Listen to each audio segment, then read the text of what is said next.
c'est Yann. Dans cette vidéo, on va voir ensemble comment arrêter de fumer du jour au lendemain. Alors pour ça, j'ai trouvé un truc très simple, c'est la petite histoire de mon oncle. Mon oncle, du jour au lendemain, il a arrêté de fumer. C'était une soirée en fait. Il était avec mon père. Et à cette soirée, c'était une soirée normale, hein, comme toutes les autres que tout le monde font, je pense. Et, euh, et ce jour-là, en fait, il a pris un engagement avec tout le monde. Il a fait, vous voyez cette cigarette? Il l'a écrasée, il a fait, cette fois-ci, c'était la dernière de toute ma vie. Et ça fait 20 ans, il s'y est tenu. Alors, je vais décomposer et je vais vous expliquer pourquoi il a réussi et à tenir cet engagement. Tout simplement parce que l'engagement chez l'être humain, c'est une des choses les plus qui pousse le plus à l'action. D'accord. Par exemple, les Chinois, ils l'ont utilisé pendant la guerre de Corée sur les Américains. Mon oncle, il a simplement pris un engagement et il s'y est tenu. Donc, vous pouvez faire pareil. S'il l'a fait, je pense que c'est à la portée de tout le monde. Voilà. Prenez un engagement et tenez-vous-y. Ça, c'était donc une bonne tactique. Maintenant, je vais vous donner un autre truc, un autre tuyau. Un bon truc à faire, c'est de trouver quelque chose de constructif à faire.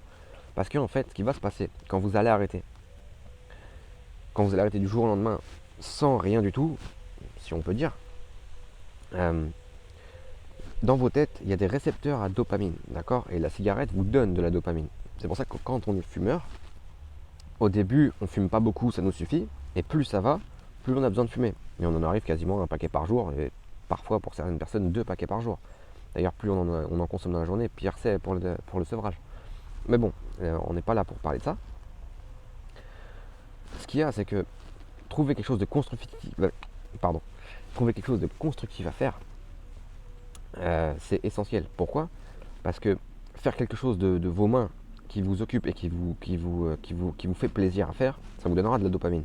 D'une part. Et deux part, le fait de faire quelque chose de constructif, ça vous avancera dans vos propres vies personnelles. D'accord? Par exemple, je vous donne un exemple assez concret. Vous pouvez faire le ménage, un ménage pas de printemps, mais carrément ça fait 10 ans, quoi, vous voyez. Enfin bon, je dis ça, je sais pas quelle est votre situation quand vous regardez cette vidéo, mais vous avez sûrement quelque chose à ranger, un garage à réorganiser, je sais pas, peu importe la chose, peu importe. Par exemple, mon oncle, si je vous prends un exemple, mon oncle, lui, il était malade, il adorait travailler, il travaillait des fois 40 heures par semaine, 45 heures par semaine en fumant. Quand il a arrêté de fumer, je peux vous garantir que ces semaines, c'était plus de 45 heures, c'était presque du 80-90 heures par semaine. Il travaillait 7 jours sur 7, il se levait à 6 heures du matin, il rentrait à 20 heures, 21 heures, 22 heures le soir. Mon oncle, il était un peu comme ça. Mais bon, après, voilà, il fumait un paquet et demi par jour et voilà, il avait besoin de quelque chose pour l'occuper. Et clairement, il a fait quelque chose de constructif. Il travaillait d'arrache-pied. Et ces mois-ci, de toute façon, il a fait des économies phénoménales. Parce que non seulement il a arrêté de fumer, mais en plus de ça, il n'était pas payé à l'heure parce qu'il était auto-entrepreneur. Mais avec tout l'argent qu'il arrivait à récolter, je peux vous dire que voilà, il vivait plutôt bien. Il pouvait se faire plaisir en plus de ça. Donc voilà, il n'y a que des avantages à le faire. Ce qu'il y a, c'est qu'il faut le faire bien. Parce que si vous le faites mal, c'est trop difficile. Je dis pas que vous êtes. Que vous y arriverez pas. C'est pas. Mais c'est très difficile. D'accord? Il faut vraiment utiliser les bonnes armes. Voilà.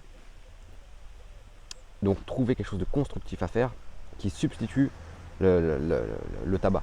D'accord? À chaque fois. Toujours. Donc il faut toujours rester occupé. C'est ça la clé. Rester toujours occupé. Et quelque chose de constructif, d'accord? Pas quelque chose de nocif ou pas. Par exemple, ne retranscrivez pas, ne transversez pas la dépendance au tabac avec l'alcool ou autre chose, d'accord? Ça, c'est quelque chose de destructif. Pareil, si vous faites quelque chose qui vous passionne, c'est très bien. Mais si c'est un puzzle, si c'est le puzzle par exemple, je vous donne un exemple, si c'est le puzzle qui vous passionne, je pense que ça va pas marcher. Il faut vraiment faire quelque chose qui va vous demander des efforts, d'accord, des efforts physiques. Pour déclencher la dopamine, il n'y a pas 36 solutions. Voilà, c'était un plaisir de vous aider, encore une fois. Hein. Je fais de mon mieux pour essayer d'en aider un maximum de fumeurs à devenir des anciens fumeurs, d'accord? Mais ça, je reviendrai dans une prochaine vidéo. S'il vous plaît, commentez cette vidéo et les autres, d'accord? J'en ai besoin, parce que ça m'aiderait à évoluer. Voilà, tout simplement. Donc, mettez un pouce bleu si vous aimez la vidéo, mettez un pouce rouge si vous l'aimez pas. c'est pas grave. Je serais pas, c'est pas vraiment ce qui va me, ça va pas vraiment m'impacter quoi. Enfin, encore, en fait, si c'est des pouces bleus, ça va me faire plaisir. Si c'est des pouces rouges, bah ça va pas, bon, si ça va, ça va pas me faire plaisir. Mais c'est pas grave, tant pis, c'est le but du jeu, hein, c'est pas grave. En tout cas, laissez-moi des commentaires, c'est des choses que j'ai améliorées, des choses que vous avez trouvées qui étaient intéressantes, des choses pas intéressantes. Dites-moi tout, je suis ouvert. Allez, c'était un plaisir de vous aider. À bientôt.